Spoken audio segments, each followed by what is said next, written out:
ঢাকা বিশ্ববিদ্যালয় প্রাচ্যের অক্সফোর্ড খ্যাত এই ঢাকা বিশ্ববিদ্যালয়ের সর্বশেষ নির্বাচিত ভিপি এদেশের চলমান আন্দোলনের অর্থাৎ গণতন্ত্র পুনরুদ্ধার, মানুষের ভোটাধিকার পুনরুদ্ধার এবং সংবিধানে আমাদের যে মৌলিক অধিকারগুলো আছে সেই অধিকারগুলো সুরক্ষার জন্য চলমান যে আন্দোলন চলছে সেই আন্দোলনের একজন অন্যতম রাজপথের সাহসী নেতৃত্ব এবং যিনি তরুণ প্রজন্মের কাছে অত্যন্ত সমাদৃত সেই জনাব নুরুল হক নূর সাহেব গত 7ই ডিসেম্বর রাজপথে একটা বক্তব্য দিয়েছিলেন। সেই বক্তব্য মহামান্য আদালতের দৃষ্টি আকৃষ্ট হয়েছিল। তৎপ্রেক্ষিতে গত 17ই ডিসেম্বর 2023 সনে ওনার উপর একটা রুল ইস্যু হয় এবং নূর সাহেবকে 17ই জানুয়ারি 2024 ইংরেজি তারিখে মহামান্য আদালতে উপস্থিত থাকার জন্য নির্দেশনা দেওয়া হয়।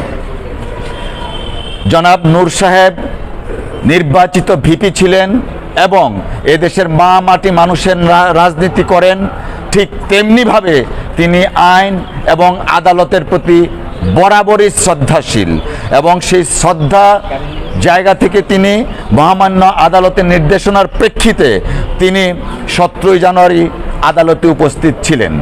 পরবর্তীতে আবারও আদালত নির্দেশনা দিয়েছিলেন 15ই ফেব্রুয়ারি ওনাকে উপস্থিত থাকার জন্য এবং ব্যাখ্যা দেওয়ার জন্য। আমরা নূর সাহেব আবারও মহামান্য আদালতের নির্দেশনাকে শিরোধার্য মনে করে 15 তারিখে তিনি সশরীরে আদালতে উপস্থিত ছিলেন। তৎপ্রেক্ষিতে আজকে অর্থাৎ 30শে এপ্রিল পুনরায় শুনানির জন্য ধার্য ছিল। আপনারা জানেন এই মামলায় এঙ্গেজড লয়ার আছেন বাংলাদেশের সাবেক অ্যাটর্নি জেনারেল সিনিয়র অ্যাডভোকেট এজে মোহাম্মদ আলী সাহেব। তিনি বর্তমানে বিদেশে অবস্থানরত আছেন চিকিৎসার্থে। আমরা মহামান্য আদালতের কাছে সময়ের প্রার্থনা করেছি, যেহেতু এই মামলার সিনিয়র অ্যাডভোকেট জনাব এজে মোহাম্মদ আলী বিদেশে রয়েছেন। মহামান্য আদালত আমাদের প্রার্থনা মঞ্জুর করেছেন এবং আগামী 28শে মে এই মামলার পুনরায় শুনানির দিন ধার্য করেছেন এবং সেই দিনও জনাব নুরুল হক নূর সাহেবকে সশরীরে আদালতে উপস্থিত থাকার জন্য নির্দেশনা দিয়েছেন। অসংখ্য ধন্যবাদ।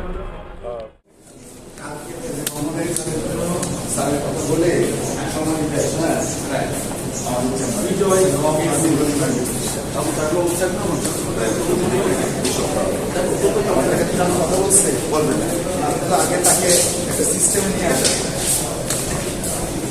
28 মে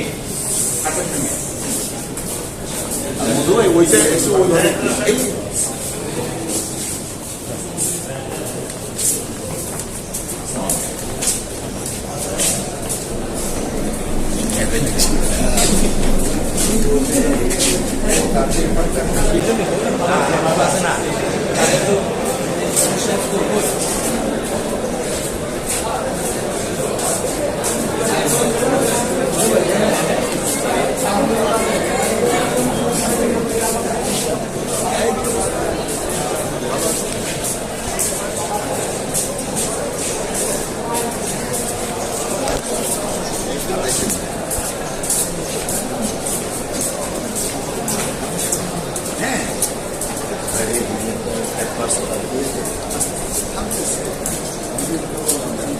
পরিবারের সাথে কথা বলছি, কবে আসবে পরিবারের সাথে কথা বলছি,